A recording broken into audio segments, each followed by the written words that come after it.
What are the major drawbacks of capitalism or free markets with respect to industrial development?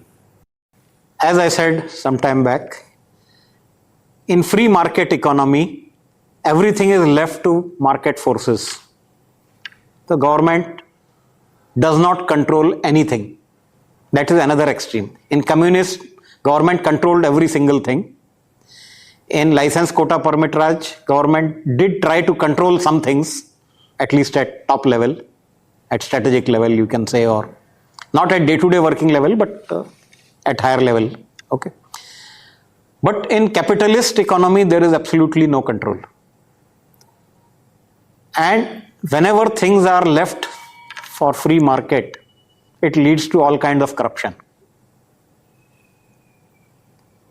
Corruption of ethos, corruption of values, corruption of mindset, corruption of priorities. So, whenever we leave things to market forces, you see big queues in front of wine shops.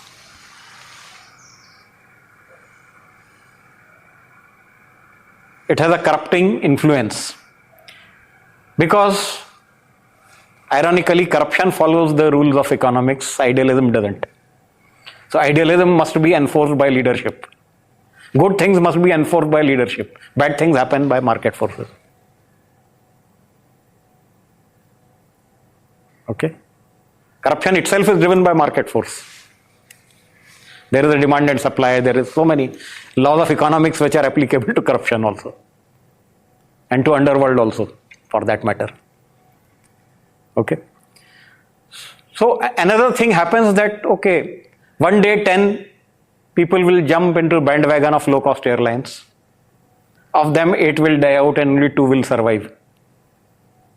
Can we afford as a nation this kind of colossal waste of resources?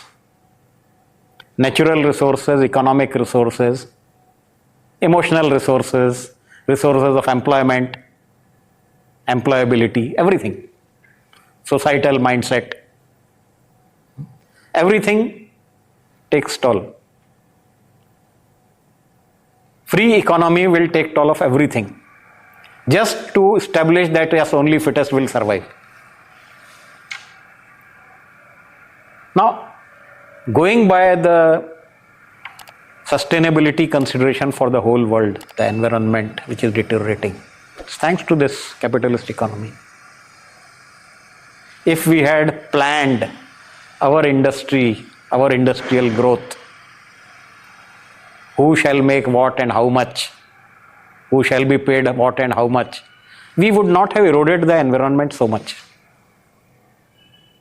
We could have economized on damage to environment, which doesn't happen in free economy. Doesn't happen in free economy. So, no longer we are able to afford, no longer the world is able to afford this. In last 2 decades, we have seen capitalism, communism dying out.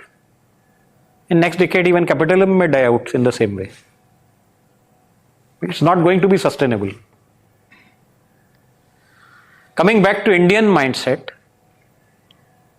this mantra that only fittest can survive, it doesn't suit Indians. Do we throw away our aging, old people? As per Indian ethos, we take care of lesser than fittest and make them survive happily. That has been our strength. That has been our moral and cultural stand all these ages. That is a good point about our Indian mindset. Okay? So, we cannot let industry die. Okay? If we can't let our aged, old people die, we can't, how can we let the suffering industry die? We have to take care, we have to nurture, we have to make sure that industry survives. And for that, some empirical planning is required from policymakers, it is required. Before an industry is allowed a go ahead, some workout has to be done of how sustainable it would be, whether it will be able to survive, if not, what kind of help it will require to survive. Okay? And That has to be done. And that's going further, that's the only way before the world, not just India, of how to make everybody who is born to survive happily, gracefully, fruitfully. Okay?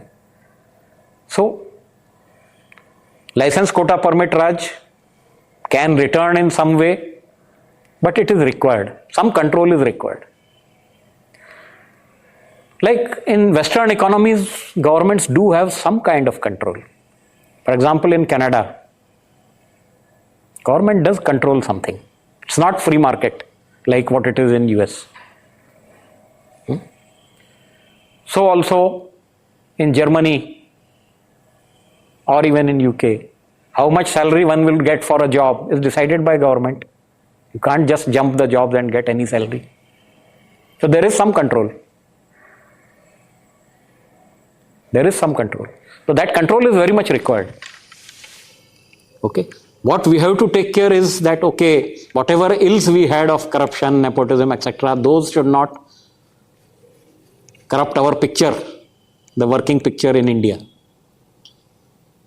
I know it's a tall order, but that is required. That's a wish that we are able to do something which is good for Mother Earth, good for environment, good for sustainability, and which can make us a world-class player in economy